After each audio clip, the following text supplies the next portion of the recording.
Hello friends. तो अब से मैं एक वीडियोस लाऊंगा रोज कि टू डू लिस्ट हमारा क्या होना चाहिए एसबीआई जूनियर एसोसिएट एग्ज़ाम के लिए। मैं आप सबको बताऊंगा कि मैं कैसे तैयारी किया करता था एग्ज़ाम्स के लिए। ठीक है, तो ये टू डू लिस्ट हमारा होना चाहिए 6 अक्टूबर से, मतलब कि कल से। ठीक है, तो इसमें अभी मैं कॉन्ट्स के लिए बताऊंगा कि हमें क्या क्या करना है, क्या क्या टॉपिक्स मैं प्रैक्टिस करता था ऑन डेली बेसिस। ठीक है, तो चलो पहले हम स्पीड मैथ्स के बारे में बात करेंगे। तो स्पीड मैथ्स में हमारे जो मेनली टॉपिक्स आते हैं वो है सिंप्लीफिकेशन, क्वाड्रेटिक इक्वेशन और नंबर सीरीज। ठीक है, तो सिंप्लीफिकेशन के हमें 20 क्वेश्चंस करने हैं। 20 क्वेश्चंस में अप्रॉक्सीमेशन भी होना है और जो नॉर्मल सिंप्लीफिकेशन के क्वेश्चंस होते हैं वो करना है। ठीक है, तो ये 20 क्वेश्चन हमें डेली टू डेली प्रैक्टिस करना है। ठीक है, अगला आता है क्वाड्रेटिक इक्वेशन। क्वाड्रेटिक इक्वेशन के 20 क्वेश्चंस आपको प्रैक्टिस करने हैं, जो जिसमें कि इजी से लेकर मॉडरेट तक के सारे क्वेश्चंस होंगे। मैं अभी आप लोग को सोर्सेज भी बताऊंगा आप कहाँ से इसको प्रैक्टिस कर सकते हैं। फिर तीसरा हमारा आता है नंबर सीरीज़। नंबर सीरीज़ के 20 क्वेश्चंस करते हैं जिसमें कि 10 रॉन्ग नंबर सीरीज़ होंगे और 10 मिसिंग नंबर सीरीज़ होंगे। ठीक है, सोर्सेज के लिए आप मैं जो यूज़ करता था वो था कि प्रैक्टिस मॉक का फ्री सेट्स आते थे क्वेश्चंस के, तो आप वहाँ पे जाकर फ्री के मॉक्स दे सकते हैं। मिनी टेस्ट जो होता है वो दे सकते हैं। सिंप्लीफिकेशन के 2 सेट लगा लेंगे, 10-10 क्वेश्चंस के होते हैं, तो इससे आपके 20 क्वेश्चंस आराम से प्रैक्टिस हो जाएंगे। सेम आपको क्वाड्रेटिक इक्वेशन के लिए करना है, 20 क्वेश्चंस हो जाएंगे उससे। दो कोई भी वीकली वो डालते हैं उसमें, तो आप उसको प्रैक्टिस कर सकते हैं। नंबर सीरीज़ के लिए भी सेम हो सकता है। इसके अलावा अगर आपको कोई और अच्छा सोर्स चाहिए तो आशीष अरोरा सर ने पीडीएफ शेयर की हुई है पहले कुछ एग्ज़ाम्स के लिए, प्रैक्टिस के लिए डेली वो शेयर किया करते थे, तो वो पीडीएफ्स आप ले सकते हैं। उसमें सारे टॉपिक्स वाइज क्वेश्चंस रहते थे, तो आप simplification, quadratic equation, number series वहाँ से भी ले सकते थे। उसकी लेवल काफ़ी अच्छी है, तो मैं वो भी रिकमेंड करता हूँ, उसको आप कर सकते हैं।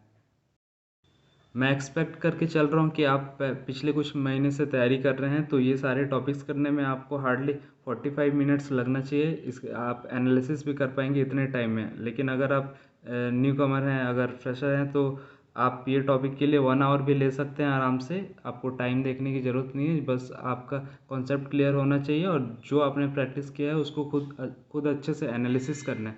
एनालिसिस बहुत ही इंपॉर्टेंट पार्ट प्ले करता है जब हम तैयारी करते हैं। ठीक है, तो आपको ये सारे क्वेश्चन 45 मिनट्स टू 1 आवर्स में प्रैक्टिस कर लेने हैं, ये तीनों टॉपिक स्पीड मैथ्स के। ठीक है, स्पीड मैथ्स के बाद बारी आती है डीआई की, डाटा इंटरप्रिटेशन। तो प्रीलिम्स लेवल के डाटा इंटरप्रिटेशन हमें प्रैक्टिस करने हैं, जो कि 4 से 5 डीआई प्रैक्टिस कर सकते हैं आप। ये काफ़ी इजी लेवल की होती है, तो आपको इसमें ज़्यादा टाइम नहीं लगना चाहिए। 20 to 30 मिनट्स होना है इसके लिए। अगर आप प्रैक्टिस करते आए हैं अभी तक तो आपको इसमें ज़्यादा टाइम नहीं लगेगी। हार्डली 3 to 4 मिनट्स में आप एक डीआई ख़त्म कर पाएंगे। तो अगर कोई डीआई अगर थोड़ा ट्रिकी है तो उसको समझिए, उसको एनालाइज करिए कैसे सॉल्व करना है, और उसको दिमाग में बैठा कर रखिए, ताकि एग्ज़ाम में ऐसा डीआई अगर आता है उस कॉन्सेप्ट से तो आप उसे भूलेंगे नहीं और उसको आप एग्ज़ाम में अप्लाई करके उसको सॉल्व कर पाएंगे। तो डीआई का प्रैक्टिस करना बहुत ज़रूरी है, क्योंकि एग्ज़ाम में मोस्ट प्रोबेबली 2 डीआई आ सकते हैं और डीआई काफ़ी स्कोरिंग होता है। ठीक है, तो आपको 4 से 5 डीआई प्रैक्टिस करना है। सोर्सेस अगेन प्रैक्टिस मॉक हो सकता है। प्रैक्टिस मॉक के जो डेली क्विजेस वगैरह होते हैं तो वो डीआई पोस्ट करते हैं क्विजेस के फॉर्म में, तो उसको आप प्रैक्टिस कर सकते हैं। प्लस आशीष अरोरा सर का मैंने बताया कि वो पीडीएफ शेयर करते हैं हर एग्ज़ाम्स के लिए, तो उससे आप ले सकते हैं डीआई के क्वेश्चंस। ठीक है, और भी बाकी ट्यूटर्स क्लास लेते रहते हैं यूट्यूब पर, तो उनके डीआईज आप पॉज करके देख सकते हैं और सॉल्व कर सकते हैं।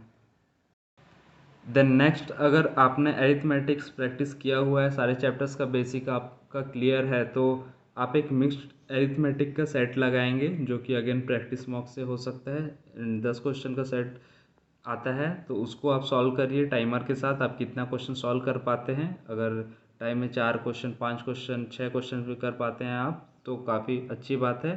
ठीक है, तो उसको सॉल्व करने के बाद अगर आपने 4-5 क्वेश्चन सॉल्व किया, फिर उसके बाद उसको एनालिसिस करना है और आपने कैसे और उसको तेज बना सकते थे, और जो भी क्वेश्चंस रह गए होंगे उसको बैठ के बनाना है अच्छे से शॉर्ट ट्रिक के साथ, और प्लस उसका बेसिक्स भी देखना है, आपको दिमाग में रखना है। तो ये हुए हमारे ये प्रैक्टिस करने से हमारे speed maths plus DI plus mixed सारे अरिथमेटिक टॉपिक्स के कॉन्सेप्ट हमारे एक बार रिवाइज हो जाएंगे। ठीक है, तो इतना हुआ हमारा।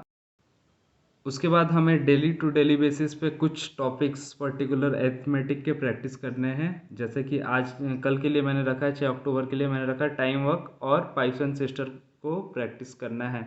इसके 7 क्वेश्चन ईच, मतलब ये टाइम एंड वर्क के 7 क्वेश्चंस और पाइप्स एंड सिस्टम के 7 क्वेश्चंस आपको प्रैक्टिस करने हैं। प्रीलिम्स लेवल के होंगे, इजी होंगे। बस क्वेश्चंस ऐसा ट्राई करिएगा कि थोड़े वेरिएशंस हो क्वेश्चंस में, जिससे कि आपके उस चैप्टर के कॉन्सेप्ट रिवाइज हो जाए। तो ये हमें कुछ कुछ दिन पे हम अलग अलग चैप्टर का करेंगे, जिससे हमारे सारे चैप्टर्स के कॉन्सेप्ट भी रिवाइज होते रहेंगे।